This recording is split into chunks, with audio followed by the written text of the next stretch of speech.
I want to play you a short video that shows some very interesting things from Scripture. So this is very interesting. I think you'll like this. In Luke chapter 10, verse 18, we read these words of Jesus. And he said unto them, I beheld Satan as lightning fall from heaven. These words are written in Greek and translated to English. However, Jesus probably spoke these words in Aramaic. Aramaic is a part of the Northwest Semitic group of languages, which also includes Hebrew. Aramaic script was widely adopted for other languages and is ancestral to the Arabic and Hebrew alphabets. Two words in this text are of particular interest. The words are lightning and heaven.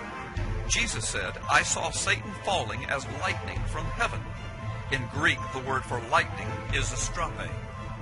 It has a direct Hebrew equivalent.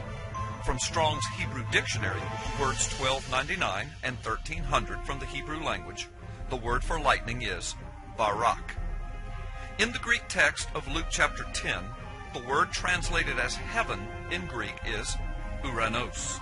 It can mean the heaven of God, but it also carries with it the connotation of the heights, or a high place, or the domain of Satan himself. The Hebrew word used in this text for the heights from which Satan fell is Hebrew word number 1116 in the Strong's Hebrew Dictionary, and it is pronounced Bama. Bama is most commonly used to refer to a high sacred place, as well as to the heights of the heavens or clouds.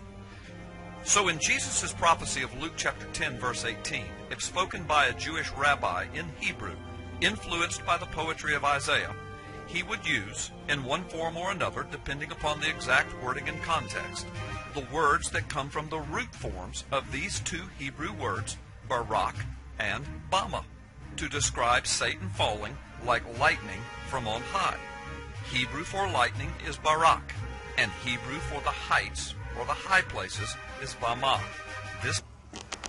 I'm sure you're about as shocked as I was when I first learned that. I've always been suspectful of his tremendous popularity, not only in this country but around the world. He is thought of in a strangely, almost a deity around the world. Also, the fact that he's just about ready to go to Israel also has some significances that may or may not be. Now, no one knows if he is actually the Antichrist. However, he's a strong candidate for it. And if he is, that points out again the urgency of how soon the rapture must take place in order to be removed so that he can be totally revealed and begin the process of his power grab throughout the whole world and a world leader. There's another person that operates within the tribulation period alongside of the Antichrist. It's sort of his wingman. And he's the religious leader that causes the world to worship the Antichrist. He actually forms a one-world religion. And he's commonly known as the false prophet. His arrival on the scene is not quite clear, but there is some suspect that he arrives on the scene at about the same time the Antichrist is revealed, or after the rapture of the church. Now, just as we suspect that the Antichrist is on the scene, we believe that the false prophet is just getting ready to come on the scene. This is the 9th of March. There are many who believe, and I subscribe to the same belief based on my understanding of Revelation 17, that the false prophet will be the next pope. He'll actually be the 8th pope since the Vatican became a sovereign country. And that timing and the counting of which is very important to determine who the false prophet is.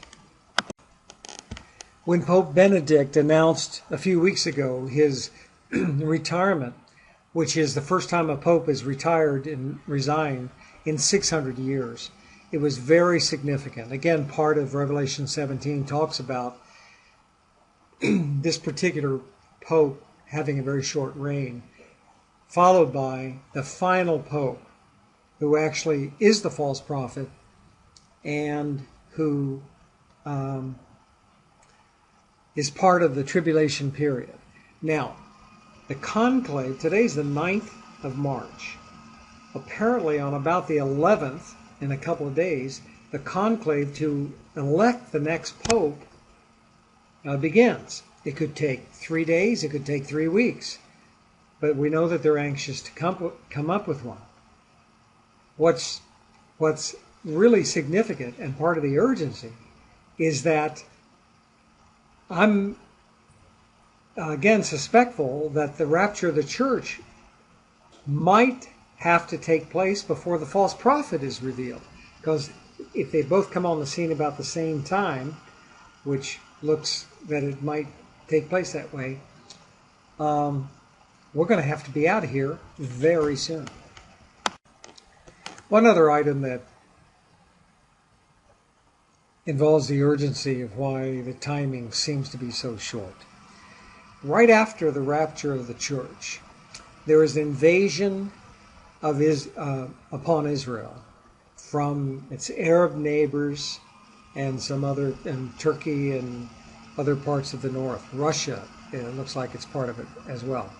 As we see Iran and other countries threatening Israel's very existence, it's also something else we can see as pointing to the fact that that invasion could take place at any moment. And we're going to be gone when that takes place. So that's another thing that kind of indicates how close we are to the rapture of the church. Okay, well, I hope this video has helped to explain biblically what all these things that I've been kind of shouting about, the rapture of the church and so forth. In conclusion, I want to cite 2 scriptures. One is John 14:6, where Jesus says, "I am the way, the truth, and the life, and no man comes to the Father except through me." So Jesus is the only way to the Father. He's the only way to salvation. He's the only way to escape these things that are coming about. The second scripture has to do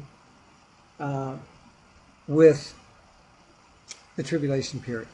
It says, "Pray to be counted worthy to escape the things that are coming on the earth." That's something I do all the time. As I mentioned before, I'm only being obedient what Scripture says about the oncoming tribulation. Pray to be counted worthy.